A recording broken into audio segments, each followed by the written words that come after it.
So return back to a lecture, and we will continue with the final biography that Imam Ibn Abi Hatim al-Razi has finished these 18 biographies in this introduction of this great book Taqdimatul-Marifah bi Kitab al-Jarh wat-Tadeel with, and it is a biography of his honorable great father Imam Abu Hatim al-Razi.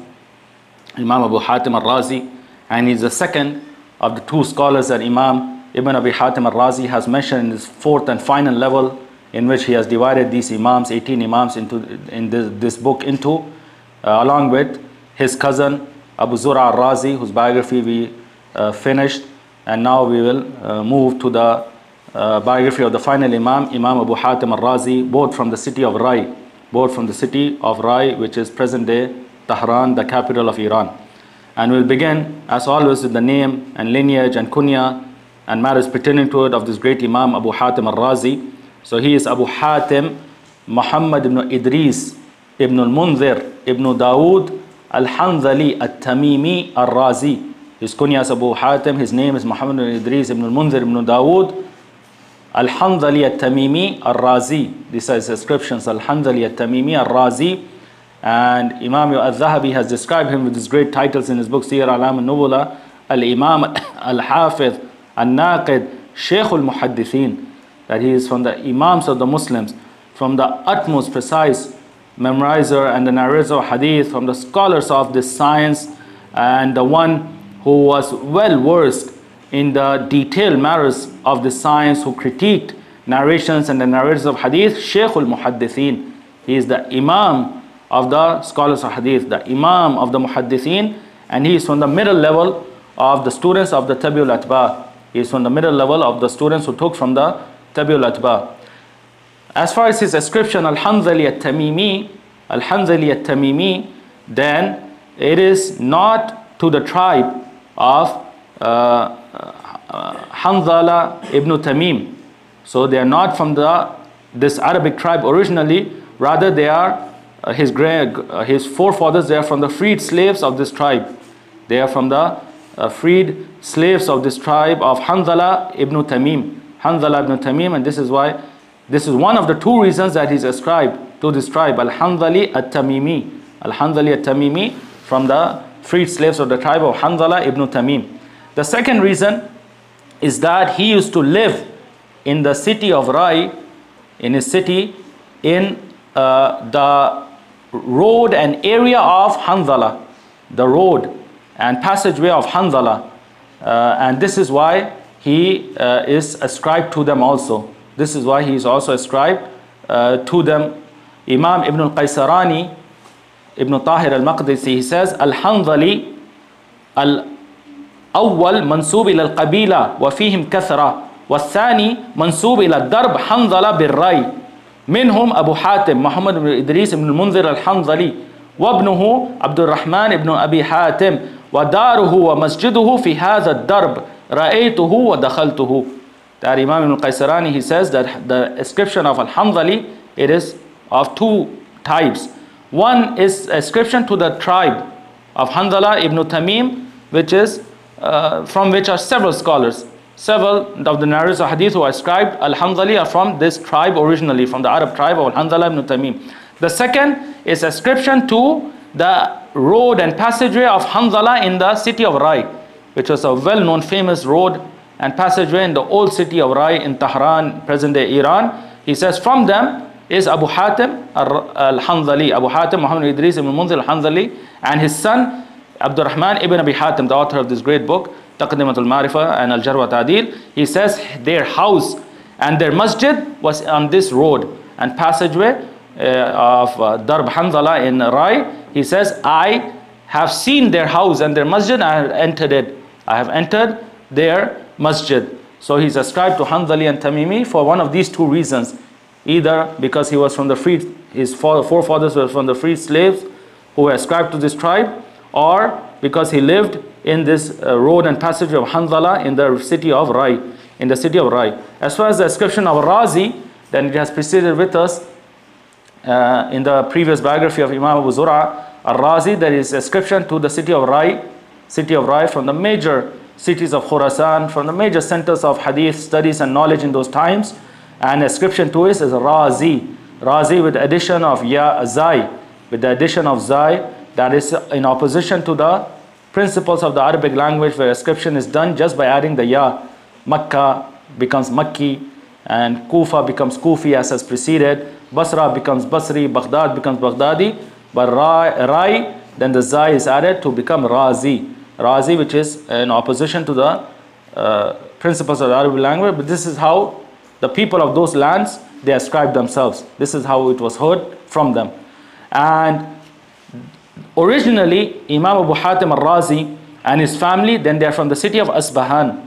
From the city of Asbahan, another city in Iran. Another city in present-day Iran. And specifically, they are from the town in the city of Gurwa'an. Gurwa'an. And since the Arabs, they don't have the letter Ga in the Arabic language that is present in the Farsi, Persian language, and also other languages such as the Urdu language, they say it with Jim, Jurwa'an, Jurwa'an. And it was a major town in Asbahan. Imam Abdullah ibn Muhammad ibn Yaqub, he says, سمعت أبا حاتم يقول نحن من أهل أسبهان من قرية جروان وأهلنا كانوا يقدمون علينا في حياة أبي ثم انقطعوا عنا. That Abdullah ibn Muhammad ibn Yaqub, he says that I heard Abu Hatim al-Razi saying that we are originally from Asbahan. Our family originally is from Asbahan, from the town of Gurwa'an, and our family members, they used to visit us from Asbahan to Rai. They used to come visit us in Rai during the lifetime of my father, and then this visitations stopped after his death. Then the visitation stopped after his death. And as we mentioned in a previous lecture, then he is the cousin of Imam Abu Zur'a al-Razi, whose biography is preceded, and he is the maternal cousin of Imam Abu Zur'a al-Razi. We relate the statement of Ali ibn Ibrahim al-Razi. He says, كان أبو زرعة أباه خال أبي حاتم وكان أبو حاتم أسن من أبي زرعة على ما بلغني ب5 سنين وأبو زرعة مات قبل أبي حاتم ب2 سنين. That Abu Zur'a's father, then he was the uncle of Abu Hatim. He was the maternal uncle of Imam Abu Hatim, and Imam Abu Hatim was older than Imam Abu Zur'a by 5 years. He was older. He was born before Imam Abu Zur'a by 5 years, but Imam Abu Zur'a passed before Imam Abu Hatim by 2 years. By 2 years as has preceded. As far as the birth of this great Imam Abu Hatim al-Razi, then he was born in the year 195 after the Hijrah. He was born in the year 195 after the Hijrah. Then we move on to the next point of discussion, which is him seeking knowledge, his travels and pursuits in seeking knowledge and the hadith of the Prophet sallallahu alaihi wasallam. And Imam Abu Hatim is from those rare scholars who is well known by his travels, by his extensive travels, and his stories in these travels, and his struggle and perseverance and patience in these travels for seeking knowledge and the knowledge of the hadith of Prophet Muhammad sallallahu alaihi wasallam. And we'll just mention some of these stories and matters.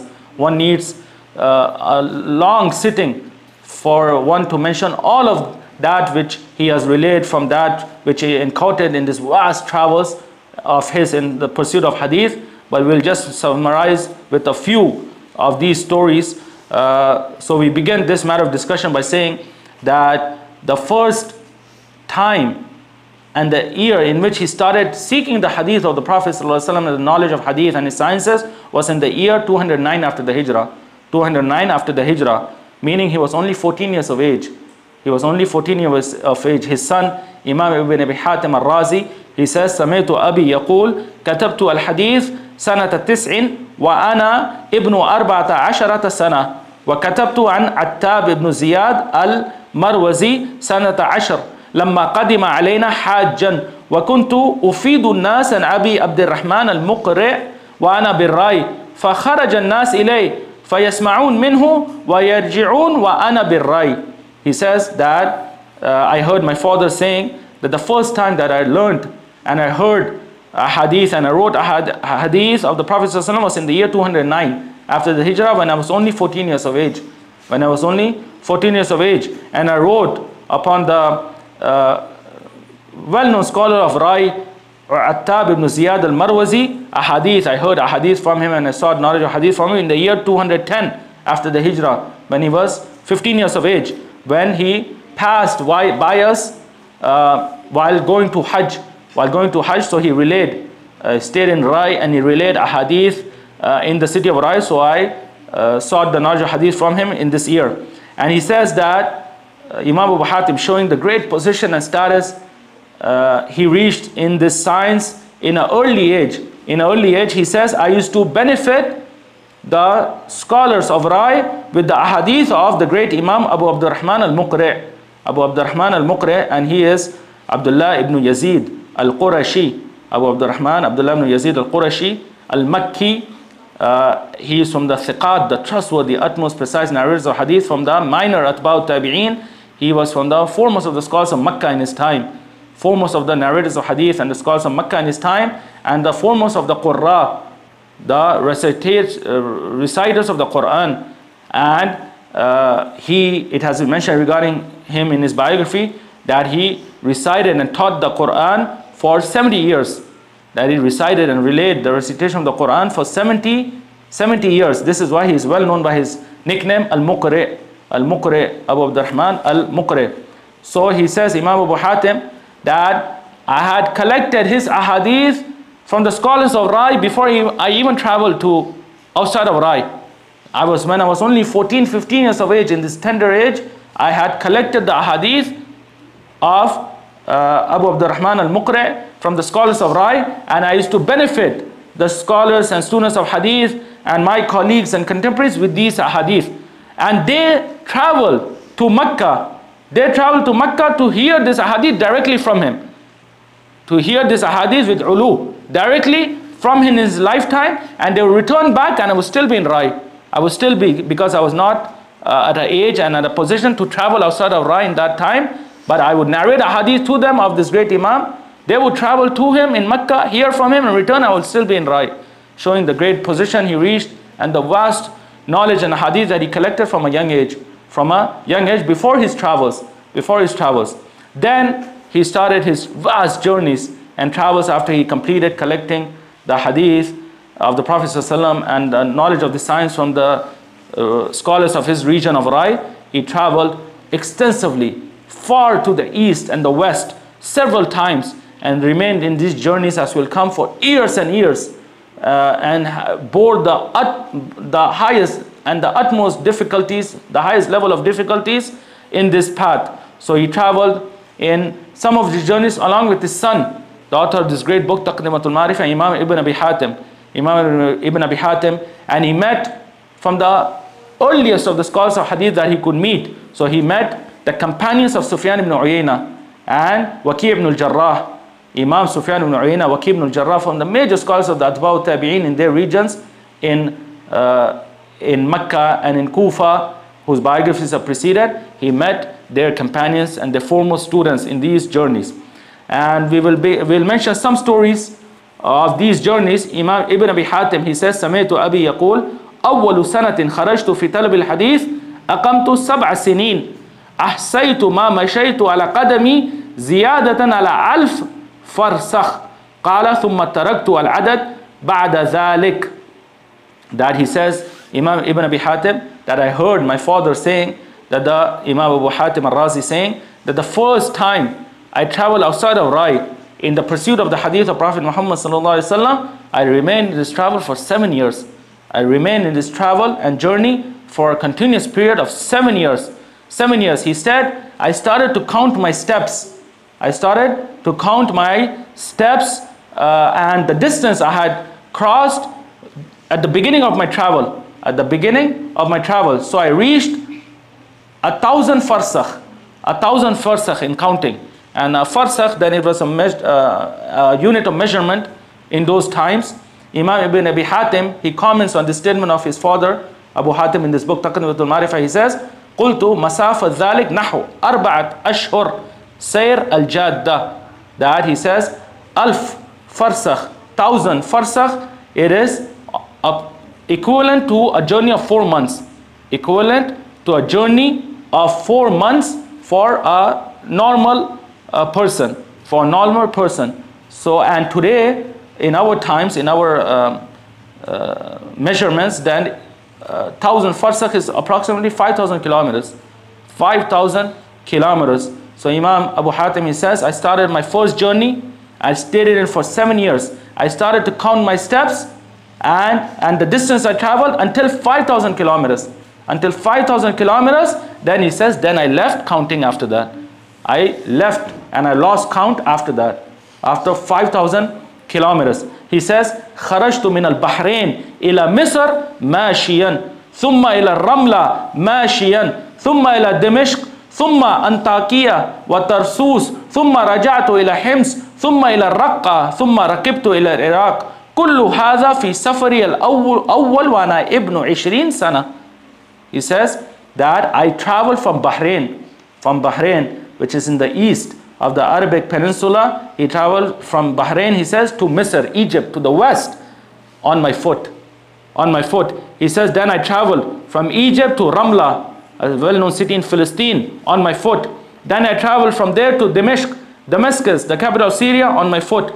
Then I traveled northwest to Antakya and Tarsus, which are in present-day Turkey, the country of Turkey, which were the border areas of the Muslim nation and empire in those times, on my foot. Then he says, I returned back to Hims, a well-known city in Syria. Then I traveled to Raqqa, another city in Syria. Then I traveled to Iraq, to the east, to Iraq. He says, all of this in just my first journey for the seeking of the hadith of Prophet Muhammad ﷺ, and I was still in my 20s. I was still 20 years of age. I was still 20 years of age. Then he says, خرجت من الرأي, for mentioning when he started his journey. When he started his journey. He says, خرجت من الرأي فدخلت الكوفة في رمضان سنة 13 وجاءنا نعي المقري وأنا بالكوفة.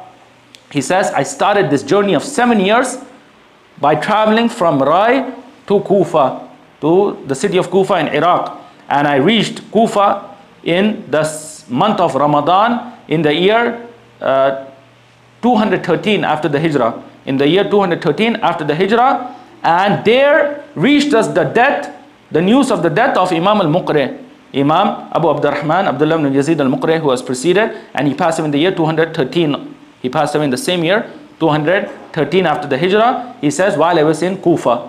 While I was in Kufa, and 213 meaning he was only 18 years of age. He was only 18 years of age. So he started seeking the knowledge of hadith in Rai when he was 14. And he started his journeys, travels in seeking hadith and his knowledge when he was 18. When he was 14, he started seeking hadith in the city of Rai and started seeking knowledge, traveling for seeking the hadith of Prophet Muhammad when he was 18, and remained in his journey, this first journey, for 7 years, when he was in his 20s. When he was in his 20s. Then he says, ثم رحلت ثانيا سنة 42 ثم رجعت إلى الري سنة 45 وحججت رابع حجة في سنة 55. That he says that these journeys continued. Even in his old age, he says, my second journey in the pursuit of the hadith of Prophet Muhammad was in the year 242. 242 after the Hijrah, when he was almost 50 years of age. When he was almost 50 years of age. And he says, I returned back to Rai, my city, after 3 years. This journey also took 3 long years, continuous 3 years. I returned in the year 245 after the Hijrah. Then he says, I again exited in the pursuit of the hadith and to perform the Hajj. To perform the Hajj to Mecca, travel to Mecca, and also seek the hadith of the Prophet Muhammad ﷺ. And this was the 4th Hajj that I performed. The 4th travel to Mecca and the scholars of Mecca and to perform the Hajj. He says this was in the year 255 after the Hijrah. 255 after the Hijrah, when he was 60, almost 60 years of age. And in this Hajj, in this 4th Hajj, then he took with him his great son, Imam Ibn Abi Hatim, the author of this book, Imam Abu Muhammad Abdurrahman Ibn Abi Hatim al-Razi, who had reached of age, to travel with him in Hajj. And they traveled to the major scholars of hadith in all over the Muslim lands in this journey, hearing a hadith from them and learning the science of hadith from them. Imam Ibn Abi Hatim al-Razi, he says also, سمعت أبي يقول سرت من الكوفة إلى بغداد ما لا أحصي كم مرة. He says that I heard my father Imam Abu Hatim saying that I traveled from Kufa, from the city of Kufa to Baghdad, both of them in Iraq, from Kufa to the capital of Iraq, Baghdad, so many times that I cannot count, that I cannot recall the number of times I traveled from Kufa to Baghdad for the pursuit of the hadith of the Prophet ﷺ and this science. And today, the distance between Kufa and Baghdad, then it is almost 175 kilometers.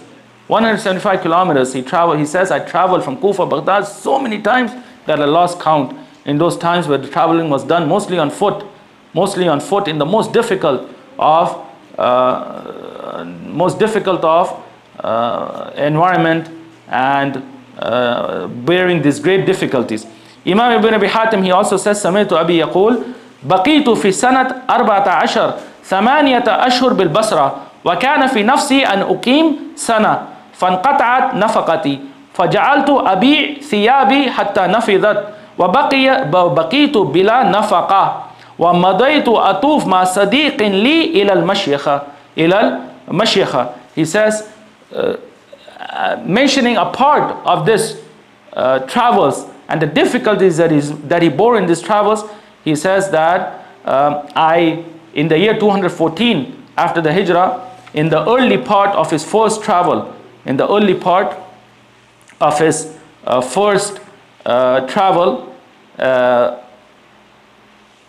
he says that I remained 8 years in the city of Basra in Iraq, seeking the knowledge of hadith from the scholars of Basra.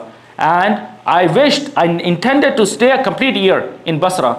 I intended initially to stay a complete year in the city of Basra in seeking hadith and sciences. He says, but within 8 months, my sustenance ended. That which I had to live off of, it ended. So I started selling clothing that I had, so that I could continue to seek the knowledge of hadith from the scholars of Basra. He says, until I sold off all my clothing, and even that ended. So he says, I remained without any sustenance. Without any sustenance. So he says, I used to go with a companion of mine to the shuyukh, to the scholars of hadith in Basra. وَأَسْمَعْ إِلَى الْمَسَاءِ ومضيت أطوف مع صديق لي إلى المشيخة وأسمع إلى المساء فانصرف رفيقي ورجعت إلى بيتي وجعلت أشرب الماء من الجوع ثم أصبحت فغدا علي رفيقي فجعلت أطوف معه في سماع الحديث على جوع شديد وانصرفت جاعيا فلما كان من الغد غدا علي فقال مر بنا إلى المشايخ قلت أنا ضعيف لا يمكنني قال ما ضعفك قلت لا أكتمك أمري قد مضى يومان ما طعمت فيهما شيئا. That he says that I had a companion where we would go to the scholars of hadith in the city of Basra, learning hadith, hearing a hadith from them. He says I would remain going from a sitting to another, gathering of knowledge and dictating hadith and hearing a hadith from one sitting to another until late at night. So when I returned back to where I was staying, my companion departed me. So from my severe hunger, he said, I could not find except water to drink. Some water to drink. Then I got up in the morning and my companion came back. And we again started going to the shuyukh and the scholars of hadith to learn hadith from them until the end of the night. And I was upon this state of severe hunger. And I returned back again to my house and I could not find anything to eat nor to drink. And then the morning came, the second, third day, and my companion came back to me again early morning to again travel to the gatherings of knowledge, to the scholars to hear a hadith from them. So he said on this third day, after completing 2 days of this severe hunger without any food, without any drink, he says, now I'm extremely weak. I'm not able. So his companion, he asked him to reason, the reason for his weakness. So he said, I will not hide. I will not hide this matter from you. 2 complete days have passed by. I have not eaten a single thing. I have not eaten a single thing. فقال قد بقي معي دينار فنصفه لك ونجعل النصف الآخر في الكراء فخرجنا من البصرة وأخذت منه النصف دينار. So upon hearing this, my companion, he says that from my sustenance only a dinar has been left. Only a dinar, a dollar or a unit of currency, only a dinar has been left. So he said, half of it is for you. Half of it is for you. Imam Abu Hatim, half of it is for you, and the half we will pay for the person to lead us out of Basra. To lead us out of Basra to another city and locality where we can seek the hadith of the Prophet sallallahu alaihi wasallam. So he said we use the half dinar to exit Basra to another city, and I took with me half this dinar as my sustenance for my future travel. Only half a dinar as my sustenance for my future travel. So this is just some of the stories of this great Imam and his efforts and sacrifices in seeking knowledge and the knowledge of the hadith of the Prophet ﷺ, and the difficulties he bore in preserving and memorizing the sunnah for us. And these are the scholars by way of which and their efforts Allah Ta'ala preserved the religion, preserved the sunnah for us until our times. And in it are great examples for us to motivate us in seeking knowledge and striving in it and sacrificing everything that we possess for his sake. For this knowledge does not come except for the one who gives everything of him to it. One does not attain this knowledge except for the one who dedicates himself to it. Then we move on to the next part of our discussion with the shuyukh and the teachers of this great Imam, Imam Abu Hatim al-Razi. So from his shuyukh and teachers are Ubaidullah ibn Musa and Muhammad ibn Abdullah al-Ansari and Abu Nu'aym al-Fadl ibn Dukain and Affan ibn Muslim and Abu Mushir al-Ghassani, the great Imam Abu Mushir al-Ghassani, whose biography has preceded with us, from the foremost of the Imams of the Ahle-Hadith in the region of Sham in his times, and Sa'id bin Abi Maryam and Yahya ibn Bukair and Adam ibn Abi Iyas and Muhammad ibn Bashar Bundar, Muhammad ibn Bashar, well known by his nickname Bundar, and Amr ibn Ali al-Fallas, and a nation of people who cannot be enumerated. The shuyukh and teachers of Imam Abu Hatim in this vast, extensive travels, these travels of decades throughout his life, from the east to the west, thousands and thousands of kilometers. Then he met from the foremost of the scholars of hadith that they cannot be enumerated, to the point that Imam al-Zahabi in his book Siyar Alam al-Nubula, after he mentioned a long list of some of his shuyukh and teachers, a long list of some of his shuyukh and teachers, he says after it, يَتَعَذَّرْ إِسْتِقْصَى سَائِرْ مَشَائِخِهِ, that it is impossible that one can enumerate the remaining shuyukh and teachers that he learned from and that he met and he heard hadith from. And Imam al-Khalili, he says that قال لي أبو حاتم اللبان قد جمعت من روى عنه أبو حاتم الرازي فبلغوا قريبا من 3,000. He says that I collected the names of the shuyukh and teachers from the utmost precise narrators of hadith, from the imams of the science, from the science of hadith, who Imam Abu Hatim al-Razi heard a hadith from, learned a hadith from, narrated a hadith from. Then he says they reached 3,000 in number. This vast, large number of shuyukh and teachers that Imam Abu Hatim heard and learned hadith and his sciences from in his extensive travels for thousands of kilometers, for tens of years, for decades, from the east to the west. Then we move on to the next point of discussion, which is his students, his foremost students, and those who took knowledge from him, and those who learned hadith and his sciences from him and narrate hadith upon him. So from them are various levels showing the great status and position that he reached. So from his shuyukh and teachers are those who narrated hadith from him. They could not do except by relaying a hadith on his authority. Those are hadith that they could not even attain and reach knowledge of by way of their shuyukh and teachers. They had to rely on the authority of one of the students, this great Imam Abu Hatim al-Razi, due to the vast collection of hadith that were in his possession and memory. So from his shuyukh who narrated upon him are Yunus bin Abdul Ala Yunus ibn Abdul Ala, and Rabi ibn Sulaiman al-Muazzin, and other than them. Then the next level, which are his contemporaries and companions and colleagues. So from his peers and contemporaries who narrated a hadith from him is his cousin, the great Imam Abu Zur'a al-Razi.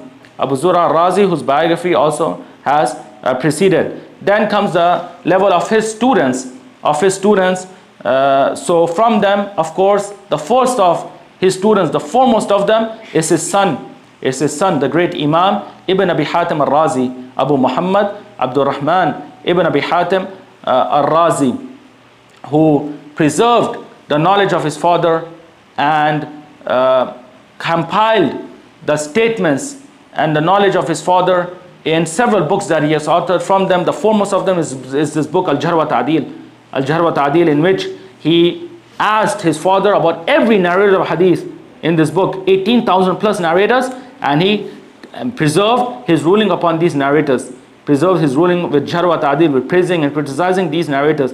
Then he authored a separate book, Ilal al-Hadith, in which he asked his father and his uncle Abu Zur'a al-Razi regarding the hidden defects in the hadith, and that is also published in 7 volumes. And he has another book, Al-Marasil, in which he asked his father Abu Hatim and his uncle Abu Zur'a regarding the narrators who relay a hadith on narrators who did not hear from.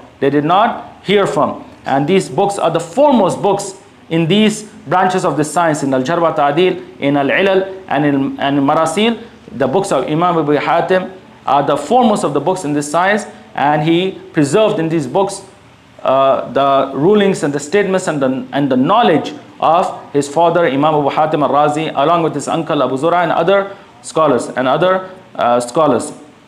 So he is the foremost of the students of this great Imam. From the students of Imam Abu Hatim al-Razi is Imam Abu Dawud al-Sijistani and Imam al-Nasai. Imam Abu Dawud al-Sijistani, Imam al-Nasai, who are the authors of the well-known book of Sunan Abu Dawud and Sunan al-Nasai. From his students is Abu Zur'a al-Dimishqi and Ibrahim al-Harbi and Abu Bakr ibn Abi Dunya and Ibn Sa'id and Abu Awana al-Isfarayini and Muhammad ibn Ibrahim al-Kinani and Abu Bishr al-Dulabi and others from the major scholars of hadith and the major imams of the Muslims in their times. And it has been mentioned by some of the scholars that even from his students is Imam al-Bukhari, that from the students of Imam Abu Hatim al-Razi is his contemporary and his colleague and his peer, Imam al-Bukhari, the author of the most authentic book after the book of Allah Tabarak wa Ta'ala, Sahih al-Bukhari, as-Sahih. And this has been mentioned by from the scholars who have mentioned this is Imam al-Lalikai. Then he has mentioned Imam Abu Hatim al-Razi from the shuyukh of al-Bukhari, from the teachers and shuyukh of Imam al-Bukhari. And Imam Abu Hatim, then he is a contemporary of Imam al-Bukhari. They lived in the same time period, they are of the same level. But Allah Ta'ala granted him a long life after Imam al-Bukhari. So he lived up for approximately 20 more years after the death of Imam al-Bukhari, as will come. Imam al-Bukhari passed away in the year 256, and Imam Abu Hatim, as will come, passed away in the year 277. So he lived for more than 20 years after the death of Imam al-Bukhari, even though he is from his contemporaries and colleagues who lived in the same time period. Then we move on to the next part of discussion, which is the statements of the major scholars, from the imams of the Muslims and the major scholars of hadith regarding the status and position of this great Imam Abu Hatim al-Razi, especially in hadith and his sciences. And we will not mention the praise of the statements regarding his memorization, his precision and memory in hadith and his science, and his mastery and proficiency in this regard. This we will mention in detail in the coming part of our discussion. But here we'll just mention the general praise of the scholars and the imams of hadith on Imam Abu Hatim al-Razi. From them is the statement of Ali ibn Ibrahim al-Qattan. He says, ما رأيت مثل أبي حاتم فقيل له قد رأيت إبراهيم الحربي وإسماعيل القاضي فقال ما رأيت أجمع من أبي حاتم وَلَا أَفْضَلَ مِنْهُ. That Ali ibn Ibrahim al-Qattan, he says, I did not see anyone from the scholars who resembled Imam Abu Hatim al-Razi. So it was said to him in amazement that you are one who met and you saw the great scholars of the Muslims, from the Imams of the Muslims, Ibrahim al-Harbi and Ismail al-Qadi. So even after this he says, I have not seen anyone who had collected an ocean of knowledge in various branches of knowledge, and the one who was more virtuous than Imam Abu Hatim, the one who had collected more branches of knowledge and the one who was more virtuous than Imam Abu Hatim. Imam Ibn Abi Hatim al-Razi, he comments on this statement after relaying it in this book Taqdimatul-Marifah by saying, Imam Ibn Abi Hatim al-Razi, he also narrates another statement of praise on the authority of Yunus bin Abdul Ala. Yunus bin Abdul Ala, who is, as we just mentioned, from the shuyukh of Imam Abu Hatim al-Razi, and someone who also narrated hadith, learned hadith and narrated hadith on this student of his, Imam Abu Hatim al-Razi. He says, Abu Zura wa Abu Hatim imama Khurasan. Abu Zura wa Abu Hatim imama Khurasan wa da'a lahuma wa qala baqa'uhuma salahun lil muslimin. Imam Ibn Abi Hatim al-Razi, he says, I heard Yunus bin Abdul Ala saying that Abu Zura al-Razi and Abu Hatim al-Razi, they are the imams of the region of Khurasan. This vast region that was filled with imams of the Muslims and the foremost scholars, the major scholars of hadith, that is split today into several countries, this vast region, into Afghanistan and Iran and Uzbekistan and others. He said these two scholars, Abu Zura and Abu Hatim, they were the imams of this region, vast region of Khurasan, and he made dua for them. And he said that them remaining alive amongst the Muslims, in it is goodness and virtue for the Muslims. In it is goodness and success for the Muslims. Imam Abdul Rahman ibn Khirash, he says, كان أبو حاتم من أهل الأمانة والمعرفة. That Imam Abu Hatim, he was from those people who are to be relied upon and trusted in his narration of hadith and his rulings upon the narrators of hadith, in his rulings upon the narrators of hadith and the chains of narrations, and someone who had understanding, a firm ground of knowledge in this science, who had a firm grounding and knowledge in this science. Imam al-Nasai, the author of the well-known book of Sunan, he says, thiqatun, that he is from the utmost precise, reliable imams of hadith and the narrators of hadith. Imam al-Lalikai, he says, كان أبو حاتم إماما عالما بالحديث حافظا له متقنا متثبتا. That Imam Abu Hatim, he is from the imams of the Muslims. He was someone who memorized and preserved accurately, precisely the hadith of the Prophet ﷺ, and the one who had knowledge about these hadith. He had knowledge about the chains of narration, the asanis of these hadith and the mutun, the text of these hadith. He was a person of mastery and proficiency in this science, and he was mutathabbitan, someone who was extremely cautious in accepting narrations and accepting the hadith that the narrators would relay, someone who would verify and cross check and reference these matters extensively. Imam al-Khatib al-Baghdadi, he says, كان أبو حاتم أحد الأئمة الحفاظ الأثبات. That Imam Abu Hatim, he is from the imams who are from the Huffaz al-Athbat, the utmost precise memorizers, those scholars of hadith who preserve the sunnah and the hadith of the Prophet ﷺ for the Muslims. And Imam al-Zahabi, in his book Siyar A'lam al-Nubula, then he mentioned him with this praise, some of it which has preceded these titles: al-Imam al-Hafiz al-Naqid, Shaykh al-Muhaddithin, the Imam of the Muslims, the Hafiz, the one who critiqued narrators and the chains of narrations, and Shaykh al-Muhaddithin, the Imam of the Muhaddithin. Then he says, كان من بحور العلم طوف البلاد وبرع في المتن والإسناد وجمع وصنف وجرح وعدل وصحح وعلل. That he was an ocean of knowledge, and he traveled extensively all of the regions and cities and localities of the Muslims in seeking this science and the knowledge of the hadith of the Prophet ﷺ, until he surpassed his contemporaries, and he reached proficiency and mastery in this science in both the isnad and the matan, in both the chains of narration and the text of the ahadith, and he compiled and collected books in this science, and he disparaged and praised the narrators of hadith. He is from the Imams of al-Jarh wat-Tadeel, and he is from the Imams of al-Ilal, the ones who authenticated ahadith and uncovered and ruled upon their hidden defects, who exposed and uncovered their hidden defects. Then we move on to the next part of discussion, which is some aspects of the life of this great Imam, Imam Abu Hatim al-Razi, and that which was a distinguishing characteristic and aspect and attribute of him. So from these matters, the foremost of these matters that he is known by, and he has continued to be known by throughout centuries, and that is a distinguishing aspect and attribute and characteristic of him, which is his memorization, his preservation, and his mastery and proficiency in hadith and his sciences. His mastery and proficiency in hadith and his sciences. Imam Ibn Abi Hatim, his son, he says, سمعت موسى بن إسحاق يقول ما رأيت أحفظ من والدك. That Musa ibn Ishaq, he told Imam Ibn Abi Hatim that I have not seen anyone from the scholars who had preserved and memorized more than your father, who had preserved and memorized more from hadith, and that matters that pertain to the hadith from the narrators of hadith and the chains of narration other than it, than your father.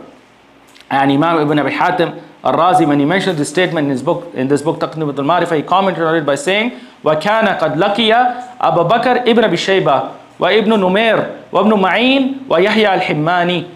That Musa ibn Ishaq, he said this regarding my father, that I have seen no one who memorized more than your father.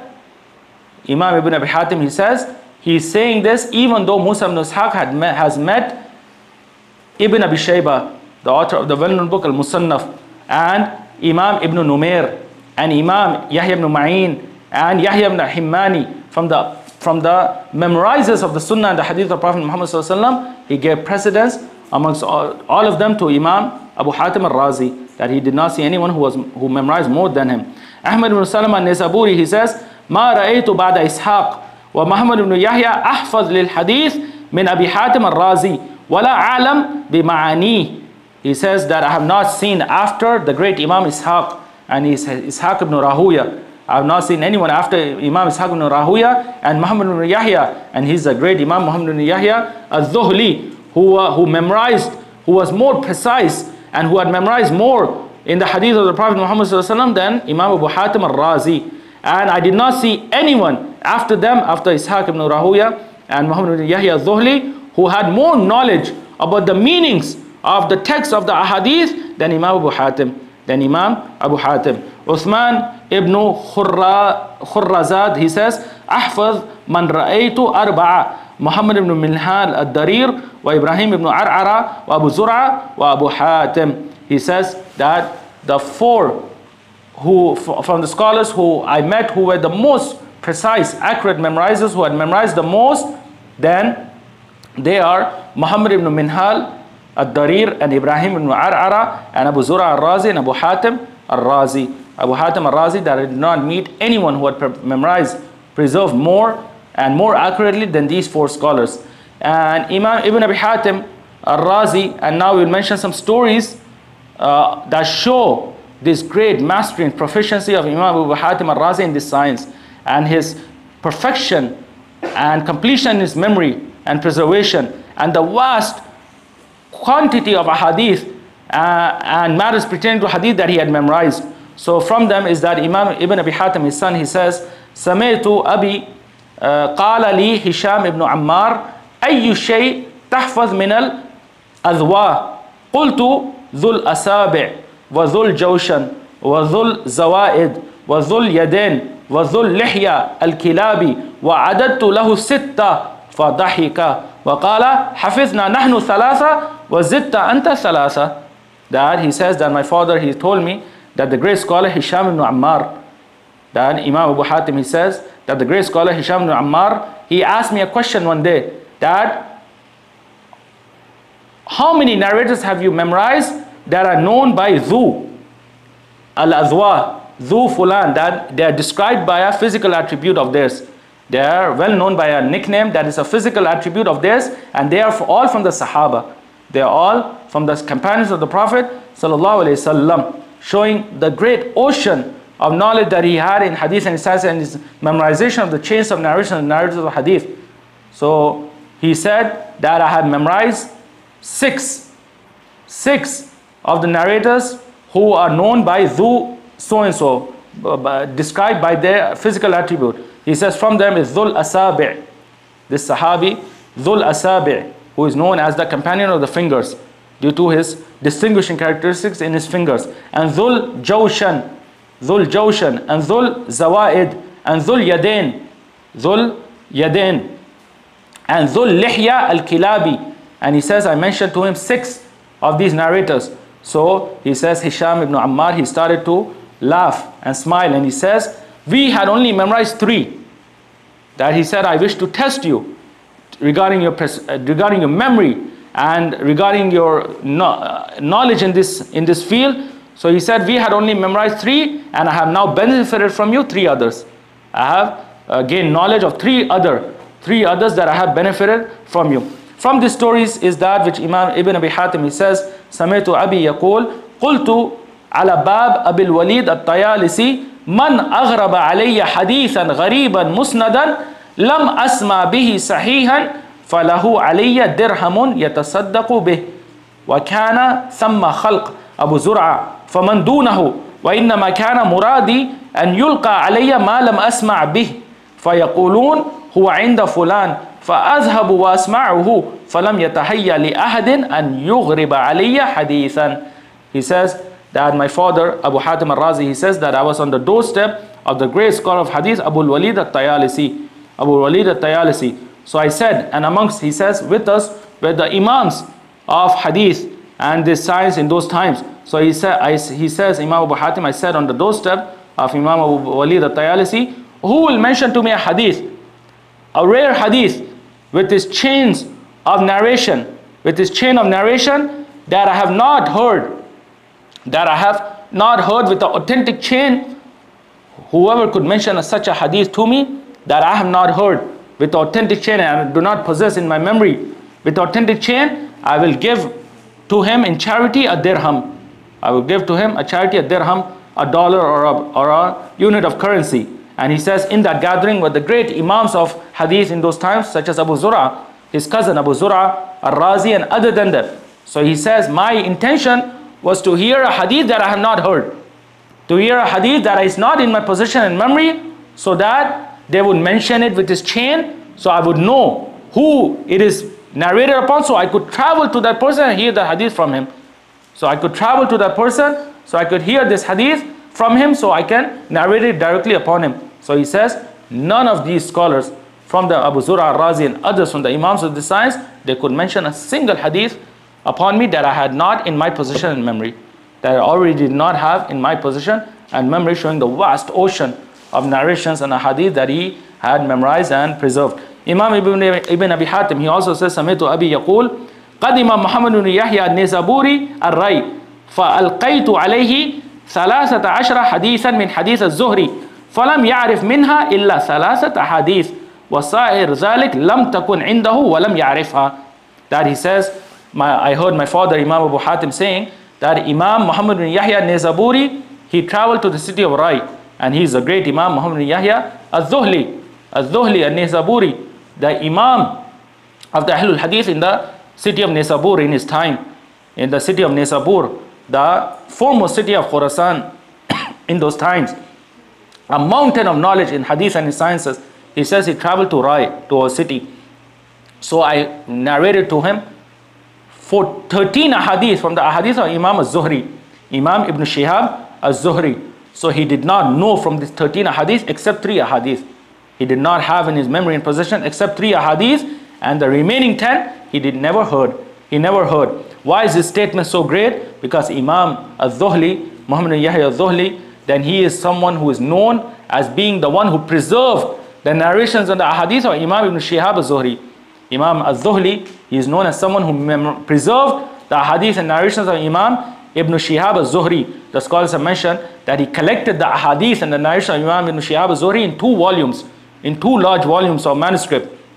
And from his books that they have mentioned in his biography is al-Hadith al-Zuhri, in which he mentioned the hidden defects of the hadith that are narrated by the narrators upon the authority of Imam Ibn Shihab al-Zuhri. And Imam Ibn Shihab al-Zuhri, he's from the 6 narrators from the Imams of the Tabi'een, around whom the chains of narrations revolve. One will find him in the majority of the chains of narration of the hadith of the Prophet ﷺ. So even a scholar of the status of Muhammad ibn Yahya al-Dhuli, who was specialized in the hadith of Imam Ibn Shihab al-Zuhri, he did not know 10 of the 13 ahadith that Imam Abu Hatim had in his memory and possession of Imam Ibn Shihab al-Zuhri, whose ahadith are countless, that he is from those narrators who around whom the chains of narrations revolve, around whom the chains of narrations revolve.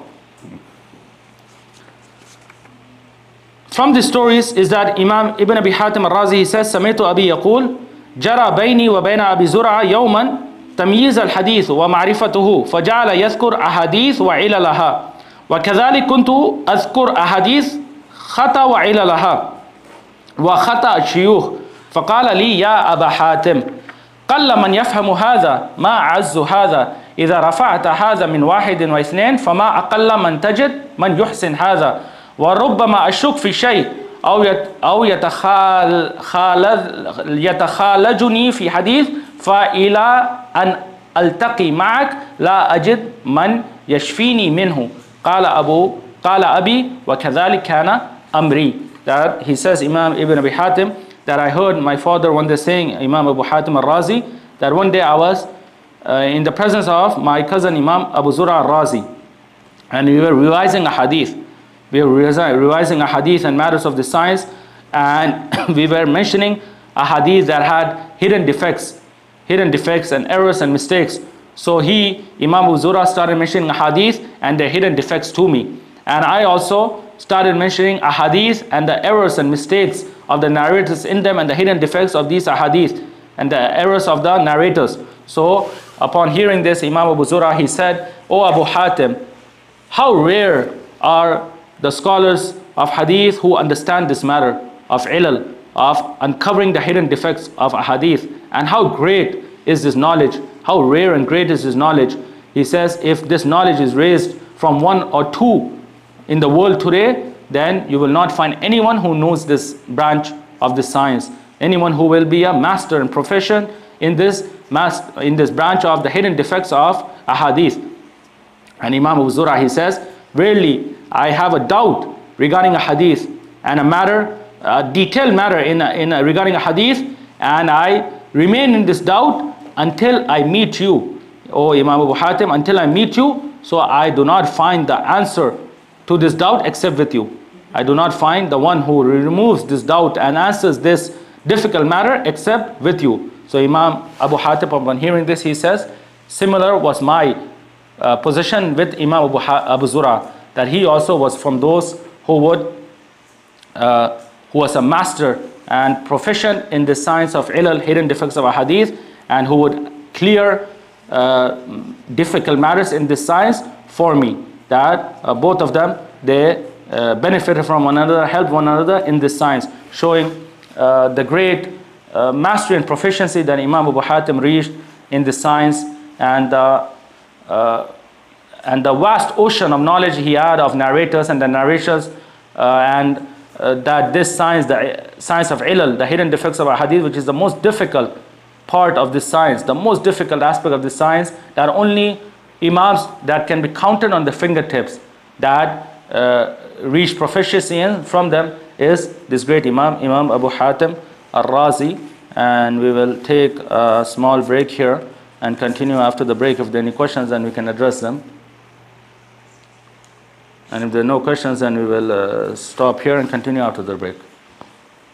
So we return back to our lecture in which we were presenting the biography of this great Imam Abu Hatim al-Razi, and we were discussing some of the distinguishing aspects of his life, those distinguishing characteristics of his life that which he is well known by, and in some of it are that with which we can benefit and learn So after finishing the first matter, which is his proficiency and mastery in hadith and his sciences, and his accurateness and his precision in memorizing the hadith of the Prophet ﷺ, and matters pertaining to the hadith from the narrators of hadith and the chains of narrations, and the vast ocean quantity of these matters that he had memorized, we move on to the second matter from his life, which is his striving and sacrificing in seeking knowledge. His sacrifices and striving himself in seeking knowledge, and some of it has preceded when we talked about his journeys and some of the stories that we mentioned of these vast journeys that lasted years and years, in which he traveled by foot thousands of kilometers, bearing the most difficult of circumstances and poverty and hunger and all difficult matters in seeking knowledge. And really for us he is an example in this matter. So from that which we can add to his sacrificing in seeking knowledge, and that which we can benefit from, is that Ahmad ibn Ali al-Raqam, he says, سمعت الحسن بن الحسين الدارستيني قال سمعت أبا حاتم يقول قال لي أبو زرعة ما رأيت أحرص على طلب الحديث منك فقلت له إن عبد الرحمن ابني لحريص فقال ما أشبه أباه فما ظلم.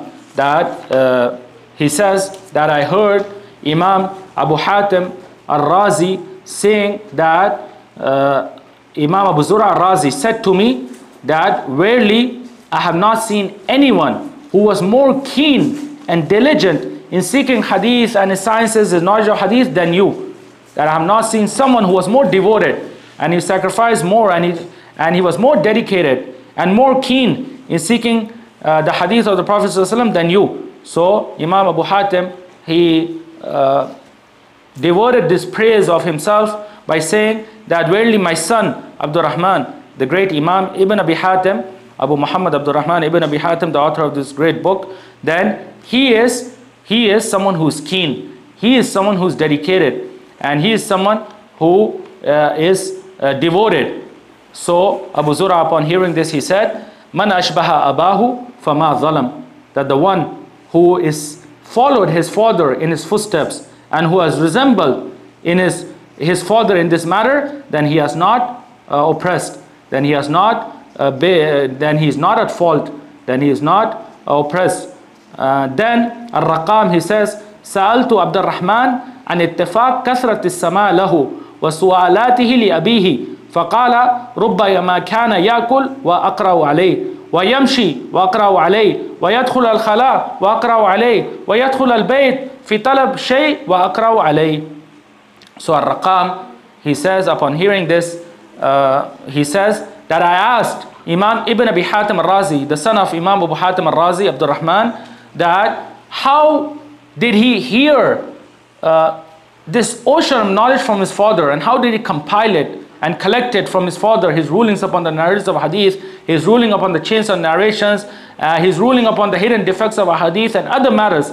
How did he ask his father these questions, and how did he compile and collect them? So Imam Ibn Abi Hatim, he says, showing the dedication and showing the sacrifices that these scholars made for seeking knowledge, and that their whole time was devoted to knowledge, that there was not a time in their life, in their daily lives, from the mornings until the evenings, until it was devoted to knowledge. It was allocated to seeking knowledge. So he says that my father, he used to be eating and I used to read upon him. I used to ask him, I used to read upon him, and he would answer me, and he would convey knowledge to me. And he would be walking and I would read upon him, and I would ask him and he would convey knowledge to me. And he would, even to the point, he would enter the place where he would relieve himself, then I would continue to read upon him from the outside. I would continue to read upon him from the outside, and he would enter his house and the utmost areas of his house, and I would continue to read upon him and ask him and benefit from him, and he would convey knowledge to me, showing the great sacrifice and efforts and dedication of these great imams for for the knowledge and the hadith of the Prophet ﷺ, that there was no instance in their lives when they're eating, when they're walking, when they're in their house, when they're outside, to the point even when they are in the washrooms relieving themselves, that this activity of learning and teaching in whatever way and capacity, it continued. And from these matters that show the great sacrifice of these great imams for knowledge and the science of hadith, and they're not just dedicating all of their time and their effort for knowledge, rather they, even the small portion of wealth that they possessed, even out of their dire poverty, the small portion of wealth that they possessed, even this was allocated for knowledge and seeking the hadith of the Prophet sallallahu alaihi wasallam. So regarding this, Imam Ibn Abi Hatim, his son, the son of Imam Abu Hatim, he says, كنت مع أبي في الشام في الرحلة فدخلنا مدينة فرأيت رجلا واقفا على الطريق يلعب بحية ويقول من يهب لي درهما حتى أبلع هذه الحية. فالتفت إلي أبي فقال يا ابني احفظ دراهمك فمن أجلها تبلع الحيات فمن أجلها تبلع الحيات. He says that one day I was with my father, Imam Abu Hatim ar-Razi, in the region of Sham, the present day country of Syria and Palestine and Jordan and Lebanon, etc., in a journey for seeking the hadith of the Prophet sallallahu alaihi wasallam. So he said one day we entered a city from Sham. So he saw a person who was standing on the street, and he was playing with a snake. And he was saying that who would give me a dirham, a dollar, a unit of currency, so that I could eat this snake. So he says, my father, Imam Abu Hatim, he turned to me and he said, oh my son, preserve your money, preserve your dirhams, because this is the reason, by wasting one's wealth in such futile matters, one reaches a state where he would have to eat snakes, where you have to reach this position of standing on the street in front of the people asking for a dirham to eat a snake, That all of their money, then it was allocated and they sacrificed it, the little wealth that they possessed, for seeking the knowledge of the hadith of the Prophet sallallahu alaihi wasallam. Then we move on to the next point of discussion, which is the creed of this great Imam and the methodology of the creed of Imam Abu Hatim in matters of belief. And he is upon the unified methodology of the creed of the Salaf, Ahle-Hadith, Ahl-Sunnah wal Jama'ah in these matters, along with the other Imams of the Salaf that have preceded. And we have mentioned in our previous lecture in the biography of Imam Abu Zur'a ar-Razi that Imam Ibn Abi Hatim ar-Razi, he authored his well-known treatise Sunnah wa I'tiqaduddin.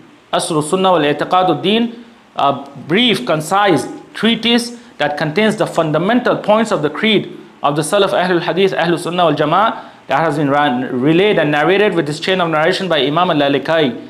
Imam al-Lalikai in his great book Sharh Usul I'tiqad Ahl-Sunnah wal Jama'ah. And in this book, Imam Ibn Abi Hatim, he asked his father, Imam Abu Hatim, and his uncle, Imam Abu Zur'a, regarding matters of creed, the matters of creed of the Salaf, and they answered with this great statements and treatise that contains the fundamental aspects of the creed of the Salaf Ahlul Hadith, in which they are unanimously agreed with the remaining Imams of the Salaf in these matters. He says, Sa'altu Abi wa Abu Zur'a an madhahib Ahl Sunnah fi usul ad-din wa ma adraka alayhi al-ulama fi jami' al-amsar wa ma ya'taqidani min dhalik. فقال أدركنا العلماء في جميع الأنصار حجازا وعراقا وشاما ويمنا فكان من مذهبهم الإيمان قول وعمل يزيد وينقص والقرآن كلام الله غير مخلوق بجميع جهاته والقدر خيره وشره من الله عز وجل, until the end of this great treatise, which is well known as Aqidat ar-Raziyin, Aqidat of the two Razi Imams, Imam Abu Hatim and Abu Zur'a. Imam Ibn Abi Hatim, he says at the beginning of this treatise that I asked my father, Imam Abu Hatim, and my uncle Abu Zur'a regarding the madhab of Ahl Sunnah wal Jama'ah, the Ahlul Hadith, the Salaf, in matters of creed, in the fundamental aspects of the religion, and that which they found all of their shuyukh and teachers from the major imams of the Muslims, from the major imams of the Ahlul Hadith, the Salaf, in all localities and regions that they traveled to, that Imam Abu Hatim traveled to, from the east to the west. He did not leave a city, locality, except that he entered. So he said, I asked him regarding the creed of the imams in all these vast regions, and what they themselves, Imam Abu Hatim and Abu Zura, believe in these matters of creed. So they said, both of them, Abu Hatim and Abu Zura, that we found all of the scholars in all of the regions that we traveled to, from Hijaz, Makkah and Medina, and Iraq, this vast region, and Sham, this vast region of Sham and Yemen, all of them,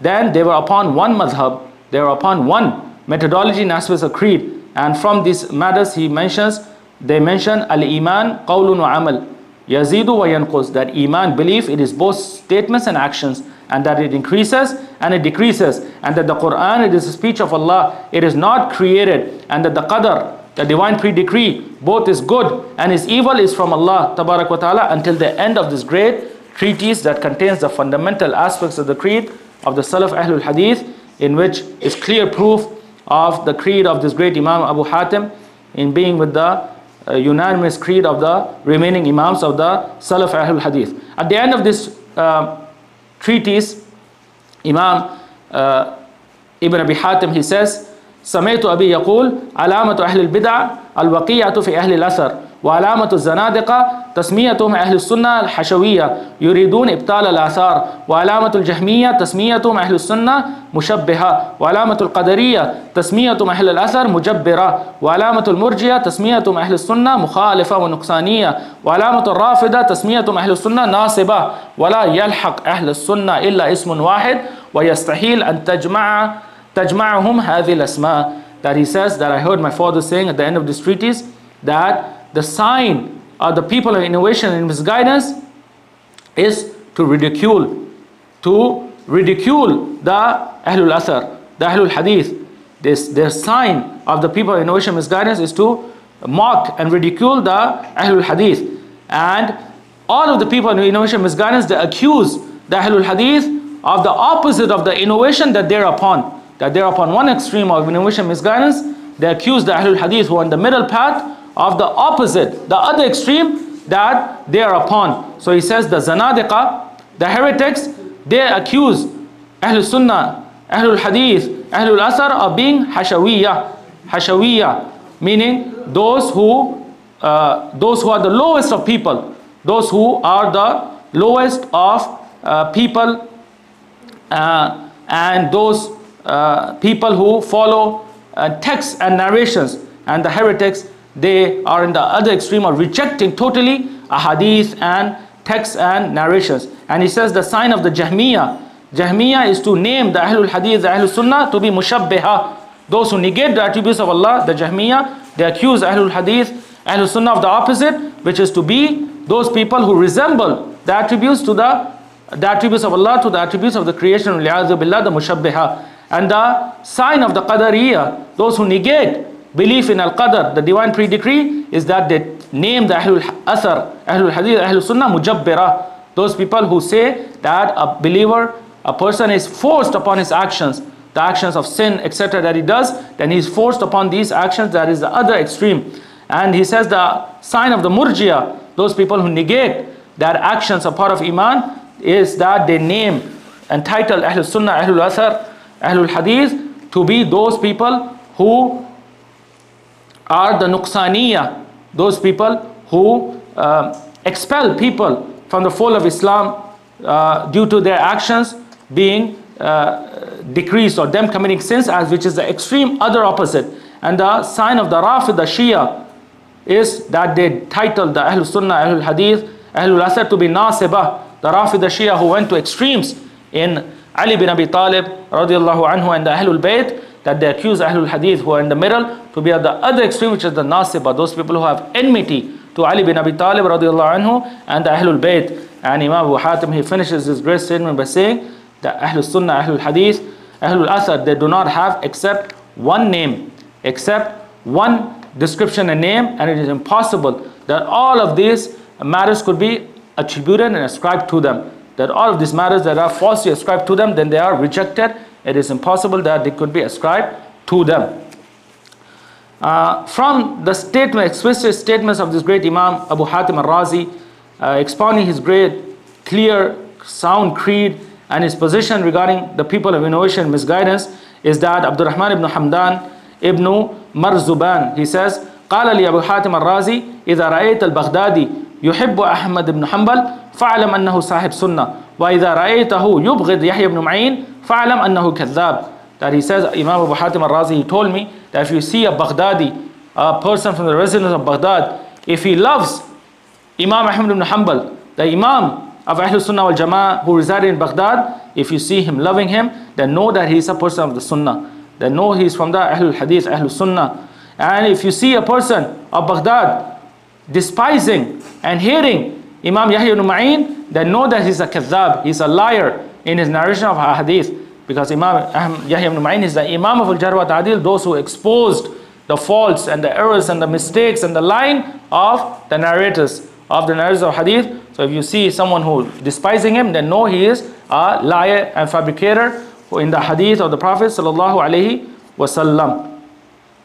As far as position regarding the Jahmiyyah, then from them is his statement, Man qala inna lafzi bil Quran makhluq fahuwa Jahmi. That the one who says that my recitation of the Quran is created, my word with the Quran is created, then he is a Jahmi. He is a Jahmi. From his statements regarding the Murji'ah, he says, هذا مذهبنا واختيارنا وما نعتقده وندين الله به ونسأل الله السلامة في الدين والدنيا أن الإيمان قول وعمل وتصديق بالقلب وإقرار باللسان وعمل بالأركان مثل الصلاة والزكاة لمن كان له مال والحج لمن استطاع إليه سبيلا والصوم شهر رمضان وجميع فرائض الله التي فرض على عباده العمل بها من الإيمان والإيمان يزيد وينقص. That Imam Abu Hatim al-Razi says, our madhab, and our position in matters of creed, and that which we believe in, and that which we worship Allah Tabarak wa Ta'ala regarding, and we ask Allah Ta'ala for safety in matters of the religion and the worldly life, is that Iman, faith, it is both speech and actions. It is belief in the heart, it is statement of the tongue, and it is actions by the bodily limbs.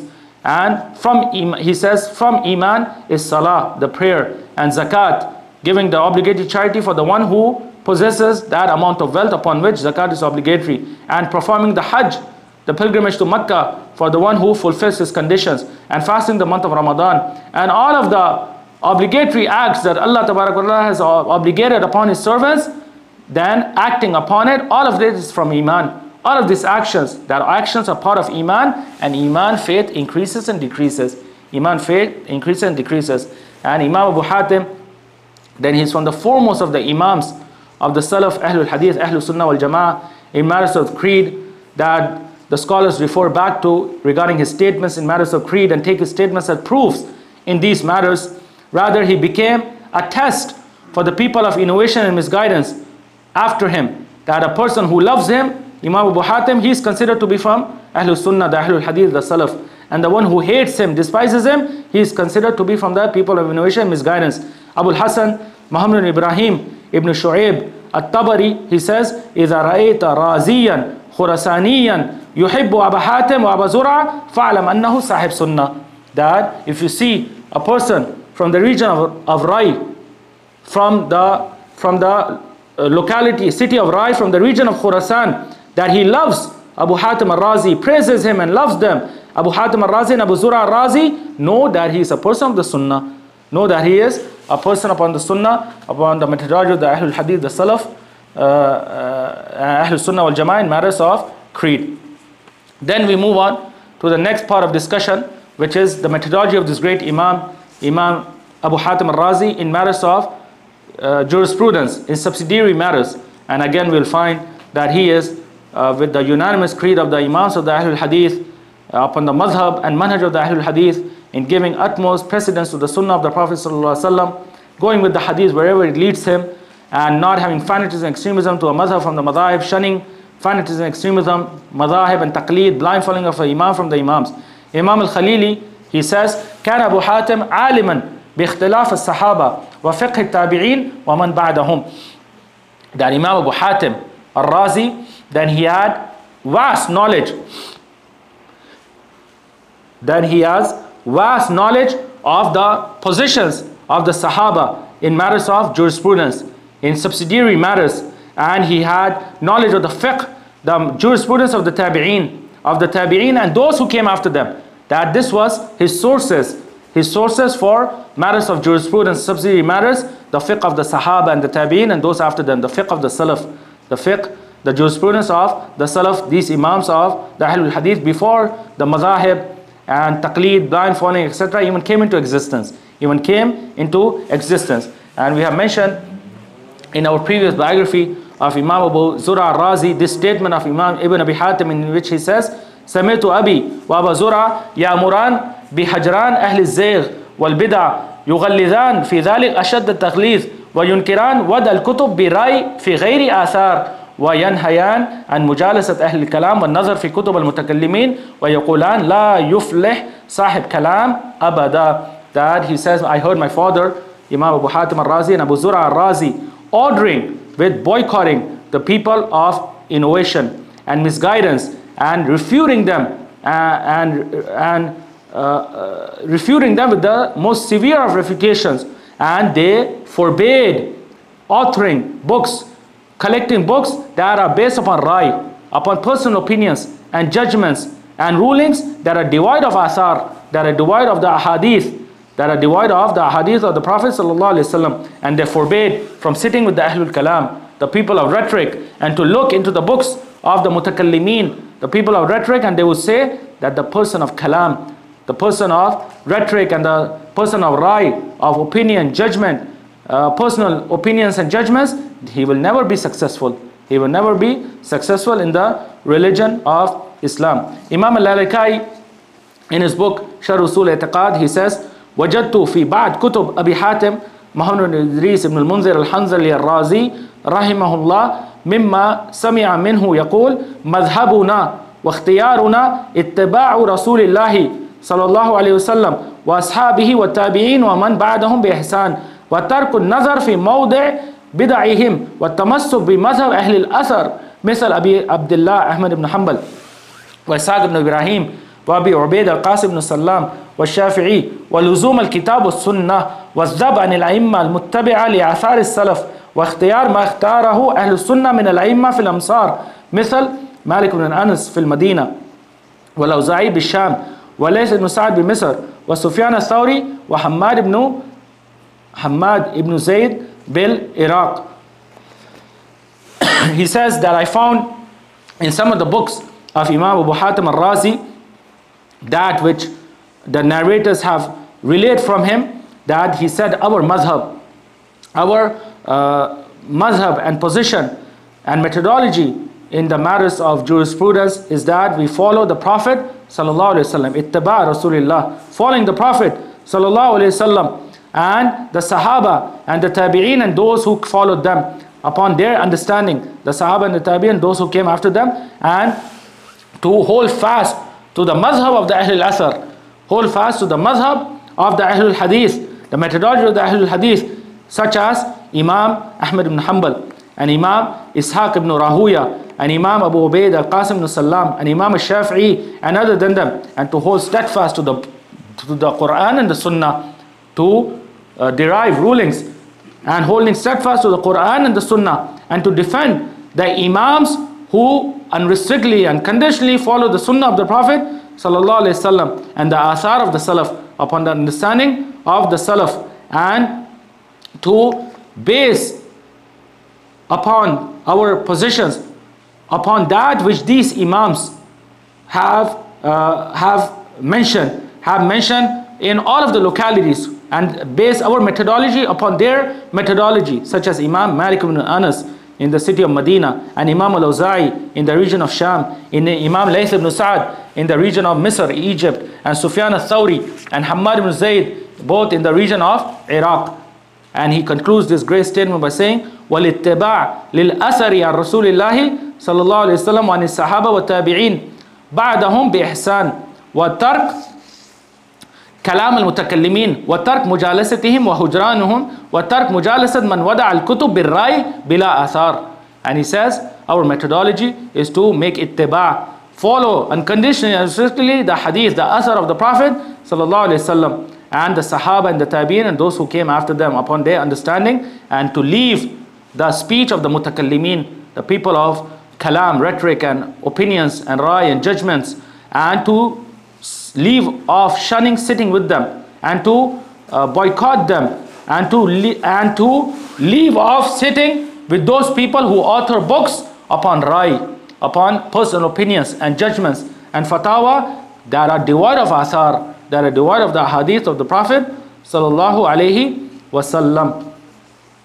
All of these statements show the clear methodology of this great Imam Abu Hatim al-Razi, that he was upon the unanimous methodology of the Ahle-Hadith, the Imams of the Salaf Ahle-Hadith, in unconditionally and unrestrictedly following the Sunnah of the Prophet sallallahu alaihi wasallam, and shunning rai, shunning personal opinions and judgments and fatawa, and giving precedence to it over the ahadith and the Sunnah of the Prophet sallallahu alaihi wasallam. And we'll mention just one example of the methodology of this Imam with going with the hadith wherever it leads him. If a hadith is established to be authentic near him, then he follows it unconditionally, unrestrictedly, without care and concern for whoever opposes him, from the Imams. So this story is that Qasim ibn Abi Salih, he says, سمعت أبا حاتم يقول قال لي أبو زرعة ترفع يديك في القنوت قلت لا فترفع أنت قال نعم قلت فما حجتك قال حديث ابن مسعود.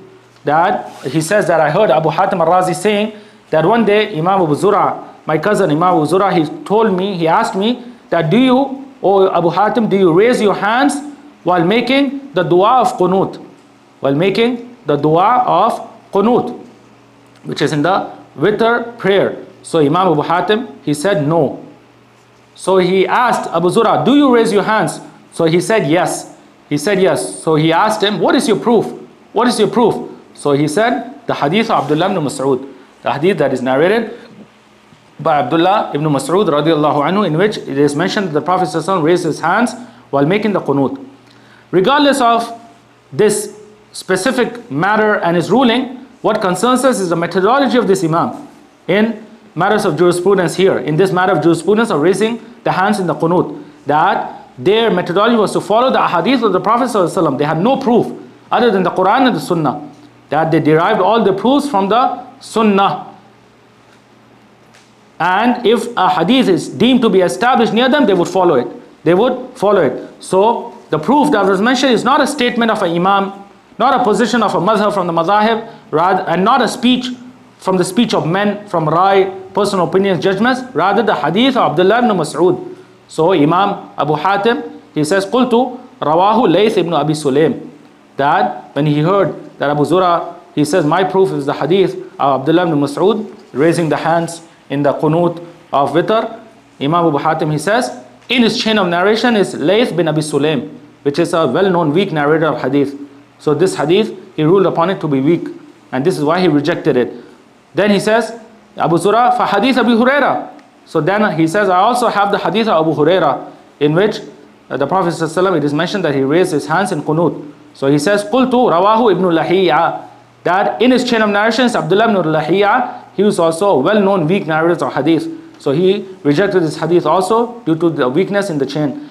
Qala hadith ibn Abbas, he says, Abu Zura, I also have the hadith of Abdullah ibn Abbas. So he says, rawahu Auf, that in it also is a narrator, Auf, by which this hadith is also ruled upon to be weak. So after these three hadith that Abu Zura presented, in which is proof of the Prophet ﷺ raising his hands in the qunut, and Imam Abu Hatim ruled upon all of them to be weak, then he says, فَمَا حُجَّتُكْ فِي تَرْكِهِ, that what is your proof, O Abu Hatim, in leaving off the hands during the dua of qunut, in not raising the hands in the dua of qunut. And we will see again in his answer that he did not mention this is my personal opinion, my personal judgment, or I have based it on a statement of this Imam or that Imam, or I have followed this madhab or that madhab. He says, hadith, qultu hadith Anas ibn Malik. My proof of not raising the hands in the qunut, then it is the hadith of Anas ibn Malik, anna Rasulullah صلى الله عليه وسلم كان لا يرفع يديه في شيء من الدعاء إلا في الاستفتاء إلا في الاستسقاء فسكت. That he says, my proof is the hadith of Anas ibn Malik radiallahu anhu, that he said that the Prophet ﷺ, he did not used to raise his hands in the dua except in the dua of istisqa, the dua of asking for rain, the dua of asking for rain. And other than it, the Prophet ﷺ, he says that he did not used to raise his hands in the dua. So upon hearing this, Abu Zur'a remained quiet. Upon hearing this, Abu Zur'a remained quiet as he had no answer for this authentic hadith. As he had no answer for this authentic hadith. So as we said, that which is pertaining to this matter is not what concerns us. What concerns us is the methodology that we see of this great Imam. That they followed the hadith unrestrictedly and conditionally, and their reference and source was the hadith of the Prophet ﷺ in all matters of the religion. They would discuss proofs by mentioning a hadith, and they would weaken a hadith and not act upon them, and if a hadith is established, they would act upon it. They would act upon it unconditionally and restrictedly. Regarding this matter, we can mention some additional benefit that this hadith of Anas ibn Malik, then it is a authentic hadith, agreed upon hadith, related by Imam Bukhari and Muslim in the Sahihain, related by Imam Bukhari and Muslim in their books as-Sahihain. And the apparent words of this hadith, they negate raising of the hands in any dua except for istisqa, except for the dua for rain. And this hadith, then its apparent state, it is mu'arid, it is in contrast and this opposition to the other ahadith that have come in the Sahihain themselves, in which there is mention of the Prophet ﷺ raising hands with the dua in other matters other than this istisqa, in other places and times other than asking for rain. Other than asking for rain, Imam al-Bukhari himself, in his book as-Sahih, in his book Kitab al-Da'wat, the book of prayers and the book of du'as, he has mentioned a chapter, Bab Raful Aidi fi Du'a, the chapter of raising the hands with the dua, and he has mentioned several of these ahadith, several ahadith in which the Prophet ﷺ raised his hands with dua in several places, in several times other than istisqa, other than istisqa. Imam Hafiz ibn Hajar al-Asqalani in his great book Fathul Bari, he reconciled between these ahadith in which there is an apparent contradiction. These two set of authentic ahadith, both are in the Sahihain, in which there is apparent contradiction. He says, Huwa Sahih, the hadith of Anas ibn Malik, in which the Prophet ﷺ did not raise his hands in dua except in the istisqa. He says, Huwa Sahih, lakin jama'a baynahu لكن جمع بينه وبين أحاديث الباب وما في معناها بأن المنفي صفة خاصة لا أصل الرفع وحاصله أن الرفع في الاستسقاء يخالف غيره إما بالمبالغة إلى أن تصير اليدان في حذو الوجه مثلا وفي الدعاء إلى حذو المنكبين. That he says, this authentic hadith of Anas ibn Malik, in which it is mentioned that the Prophet ﷺ did not used to raise his hands in the dua except in the istisqa, except in the rain prayer and the dua for rain. It is authentic. It is authentic, but it can be reconciled with the other authentic ahadith in which it is mentioned that the Prophet ﷺ used to raise his hands with the dua in other places, other times, by mentioning that which has been negated in the hadith of Anas, it is a specific way and manner of raising the hands, and not raising the hands in totality. That Anas ibn Malik in this narration, he negated a specific way and manner of raising the hands, that the Prophet ﷺ did not used to raise these hands in such a manner except in istisqa, except in the dua of the rain, and in other times and places he would not raise his hands in such a manner when making dua. So he did not negate the matter of raising the dua hands with the dua in totality. Rather, he negated a specific manner of raising the dua. Hafiz ibn Hajar, he says, for example, from these matters is that in the rain prayer and in the dua for rain, the hands are raised to the face, for example, are raised until the face, until they're facing the face. And in the other du'as, in other times, other places, they are raised until one's shoulders. They are raised until one's shoulders. So this is a way of reconciling these two authentic ahadith. That which is negated in the hadith of Anas is this specific manner of raising the dua in istisqa, which is to raise it in extreme length, the hands to the face or above. And in the other ahadith, then the Prophet ﷺ raised his hands with the dua until a general raising, which is to the point of the shoulders or around it. So regardless of this matter, as we said, what concerns us is the methodology of this great Imam of basing his religion upon the ahadith and the sunnah of the Prophet ﷺ, and going with the hadith and the sunnah if it is established to be authentic wherever it leads him. Then we will conclude with the final point of discussion, which is the death of this great Imam, Imam Abu Hatim ar-Razi rahimahullah. And we will mention this great story that shows their zeal and dedication for knowledge and for the hadith and the sunnah of the Prophet ﷺ, even until their last breaths. As we mentioned in the previous biography of Imam Abu Zura, his cousin, Imam Abu Zura al-Razi, that even on his deathbed, then the hadith of the dying person reciting La ilaha illallah, then Imam Abu Hatim and Imam Ibn Wara, they were present amongst Imam Abu Zura's company, and they were narrating parts of the chain, and then Imam Abu Zura continued the remaining part of the chain and the hadith, remaining words of this hadith, after which he passed away. So similar is Imam Abu Hatim until his dying breaths.